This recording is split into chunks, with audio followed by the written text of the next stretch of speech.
It's Philip from Pacific Coast Yacht Sales. We're on board our 2800 Maxum SCR. It's a 2000 model boat. It's been repowered with a 383 Mercruiser engine in it with about 150 hours since that time. Has a Bravo 3 drive that was fully overhauled as well. I have all the specs, etc. on my spec sheet, and we're doing our signature startup video. Pacific Coast Yacht Sales. We're bonded and licensed in Washington State, and we're certified brokers in British Columbia.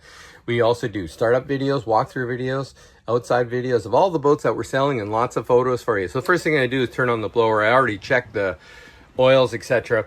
In starting this, you're going to notice my little silver knob. Well, when I just replaced the shifter box in this boat, and it works great. I've tested it already. There's a little black knob, and they always break when you take them apart. I've ordered a new one from Mercury Marine so that that'll work. So when we're doing the startup, we're going to have to give it a bit of throttle, a couple of pumps, and then hold it mid-throttle to start it. So here we go. Push the button in. You probably can't see it.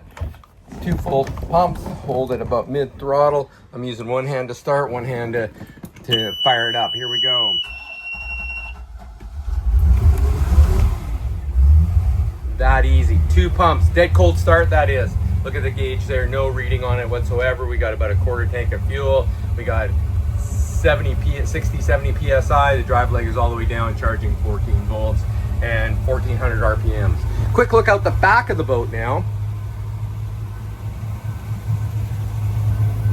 There's Hazel waiting patiently for me. No funky smoke whatsoever.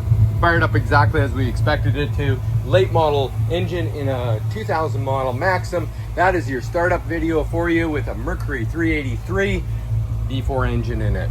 So again, we really appreciate you watching it. Temperature will slowly start to come up, as will, yeah, that's it. That's all we're gonna be looking at. When the engine's up to temperatures, I would take it out and go for a sea trial on this one. This thing is ready to go. I really appreciate you watching. Thanks again.